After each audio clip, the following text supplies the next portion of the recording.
What if I told you that you could walk into any room, any negotiation, any conversation, and completely shift the power dynamic in your favor without ever raising your voice or trying to prove how smart you are? That you could outmaneuver even the most intelligent person in the room, not by knowing more facts or having more degrees, but by understanding something far more valuable: human psychology and the art of strategic thinking. Most people have this completely backwards. They think intelligence is about memorizing information, showing off their vocabulary, or demonstrating their expertise at every opportunity. But here's the reality that separates the truly powerful from everyone else. Outsmarting someone has almost nothing to do with what you know and everything to do with how deeply you understand people, including yourself. The most successful negotiators, leaders, and influential people in history weren't necessarily the smartest in the traditional sense. They were the most strategically aware. Here's what most people don't realize. The majority of individuals you encounter are operating on complete autopilot. They're reacting instead of responding, talking more than they're listening, and desperately trying to appear intelligent, respected, or powerful, without understanding that they're actually exposing their deepest insecurities and weaknesses with every word they speak. They're playing checkers while life is chess, and they don't even realize the game has changed. The truly strategic minds don't feel the need to dominate every conversation. They watch carefully, they listen intently, and they understand the profound power of silence so thick it makes others uncomfortable enough to reveal their true intentions. They never show all their cards because they understand that one perfectly timed move is infinitely more powerful than a dozen hasty reactions. They've mastered something that most people never even think about: the ability to remain calm and collected when everyone else is losing their composure. If you've ever walked away from an important conversation thinking, "I should have said this," or "I wish I had handled that differently," then what I'm about to share with you will fundamentally change how you approach every interaction for the rest of your life. This isn't about manipulation or deception. It's about understanding the psychological principles that govern human behavior and using that knowledge to navigate the world with unprecedented clarity and control. Rule 1. Master your internal world before you attempt to influence the external world. Before you ever think about outsmarting anyone else, you must first learn to outsmart yourself. This might sound counterintuitive, but it's the foundation that everything else builds upon. The real battlefield isn't in the boardroom, the courtroom, or across a negotiation table. It's in your own mind. If you can't control your emotions, your thoughts, and your reactions, then someone else will control them for you, and that puts you at a massive disadvantage before you even begin. Think about this carefully. Every single time you get triggered, every time you lose your temper, every time you become defensive, flustered, or offended, what you're actually doing is handing over complete control of the situation to another person.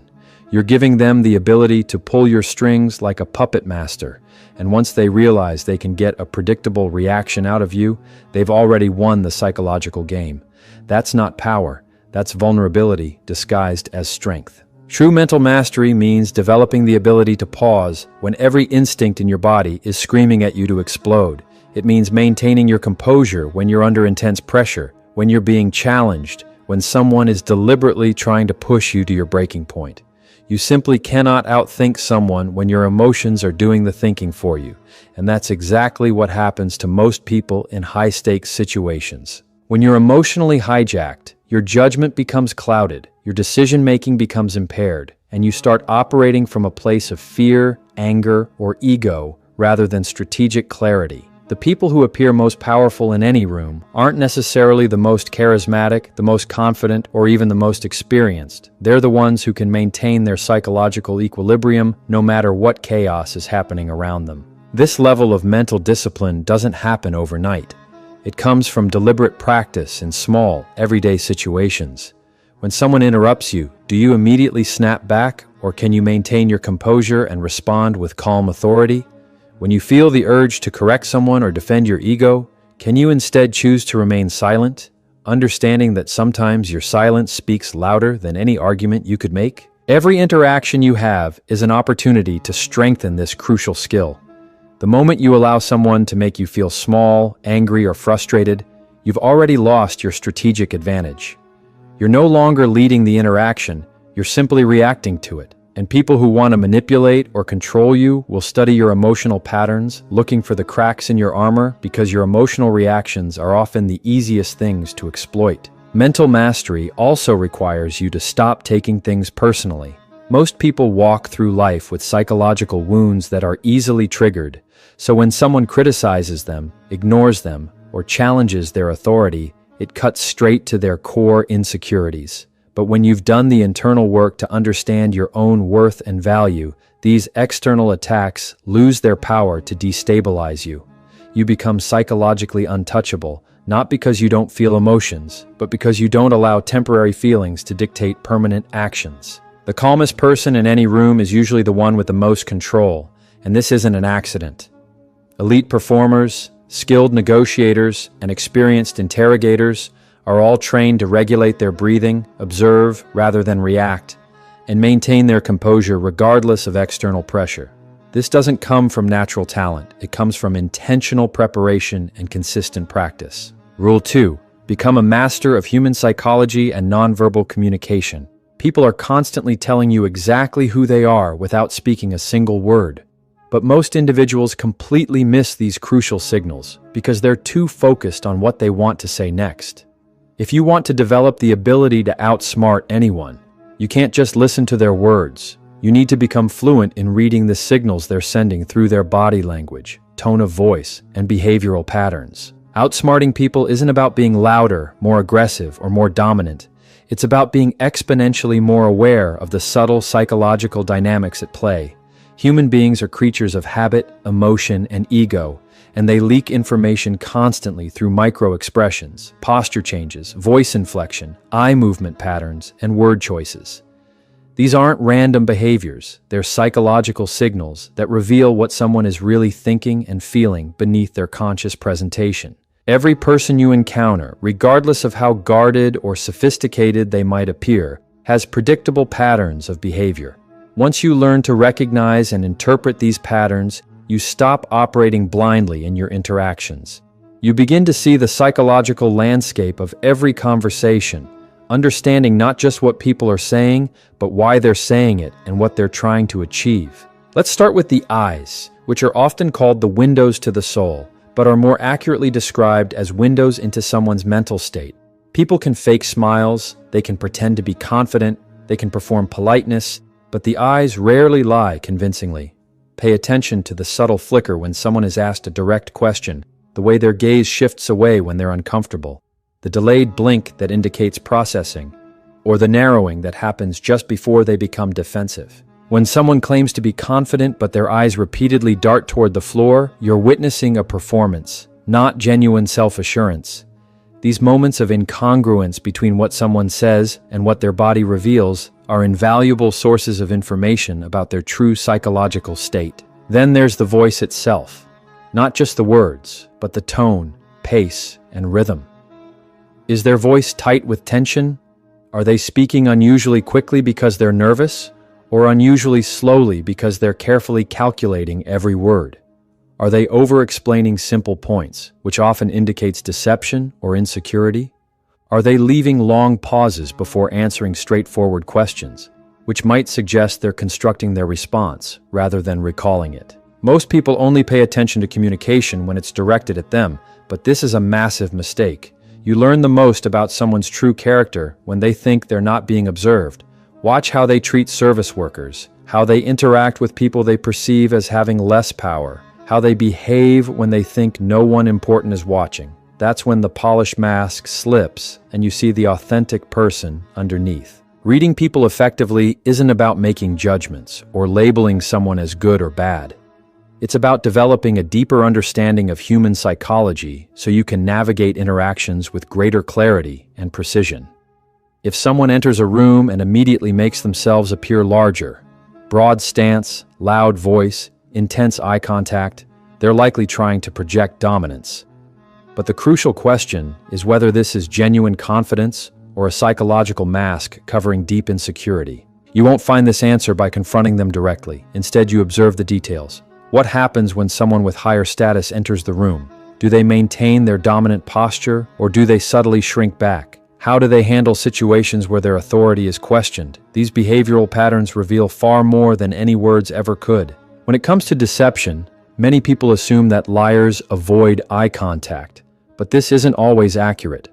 A practiced deceiver might actually maintain excessive eye contact because they've been told that's what honest people do.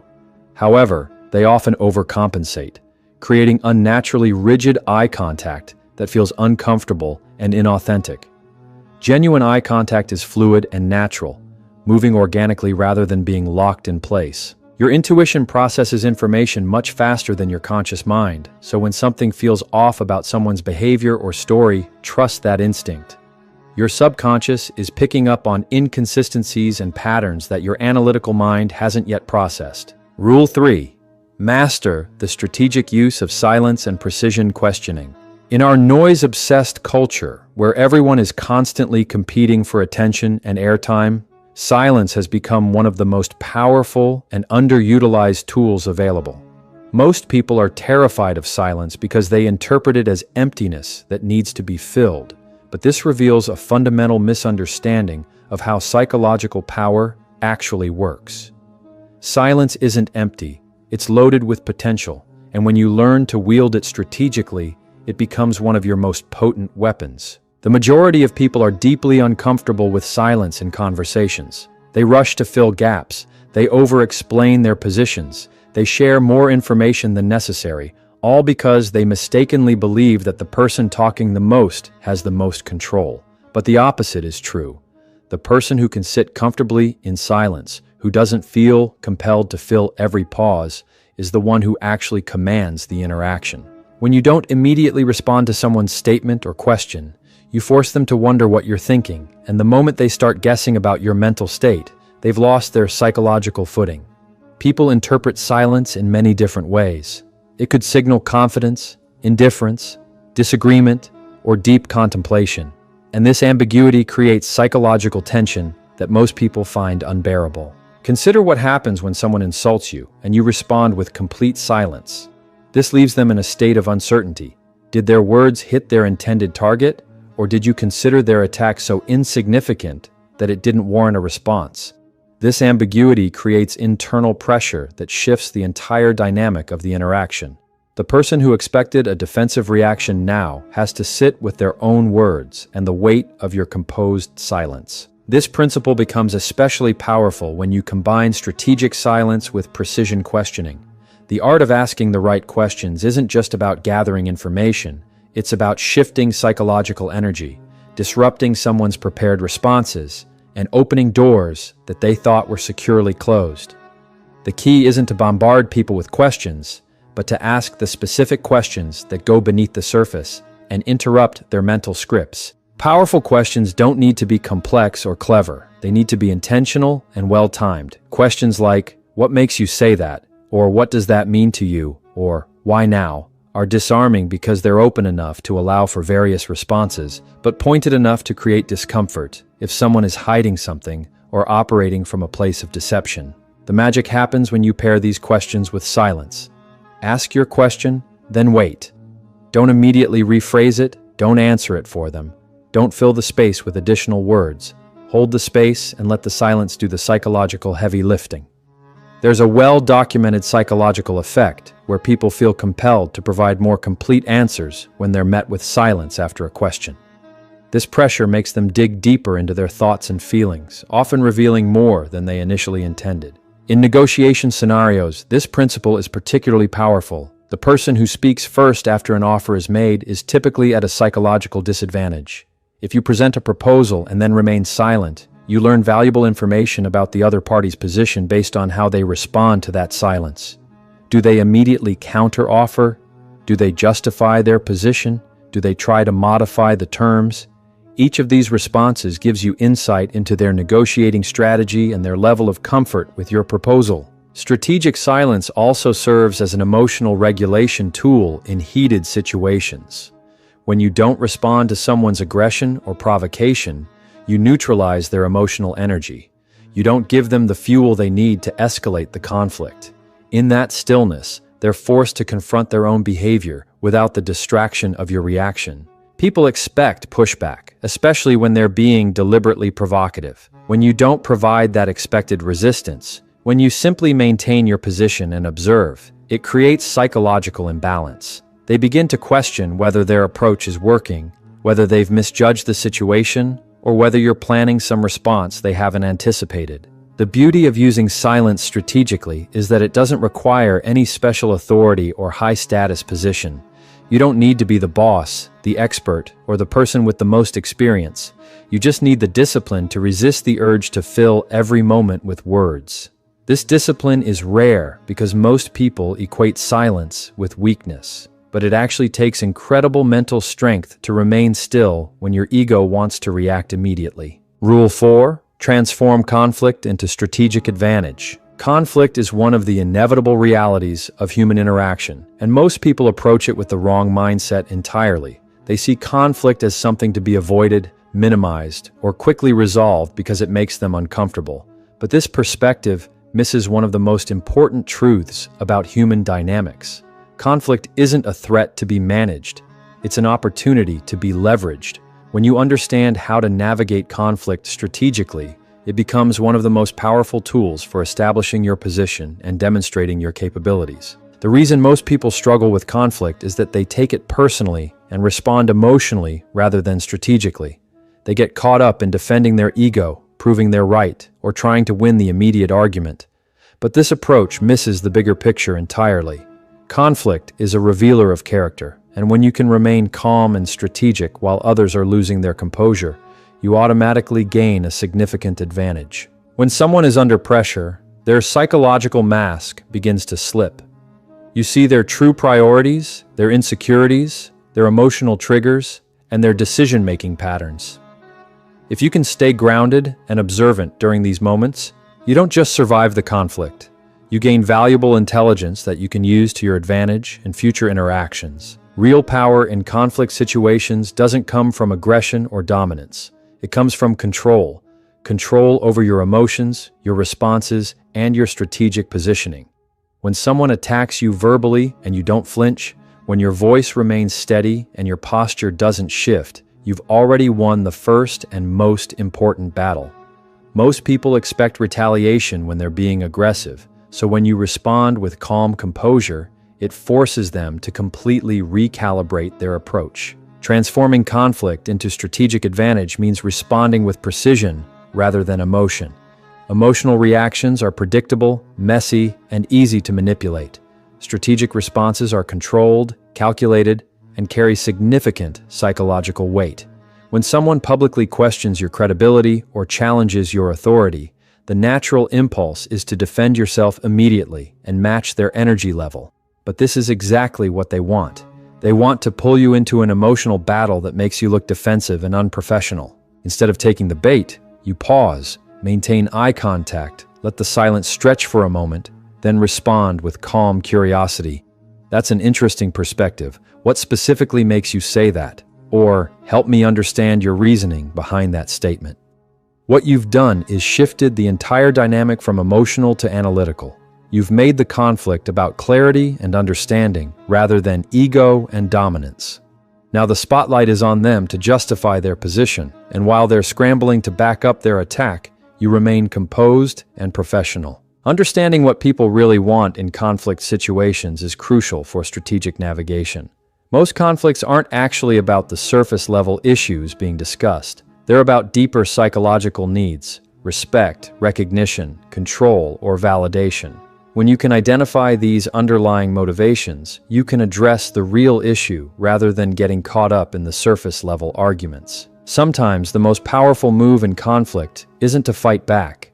It's to redirect the entire conversation. Let the other person exhaust their emotional energy, then pivot towards solutions and outcomes. This repositioning makes you appear mature, professional, and focused on results rather than personal battles. However, there are times when you need to establish clear boundaries and demonstrate that you won't accept disrespectful behavior. This doesn't mean becoming aggressive or matching their energy. It means responding with calm authority.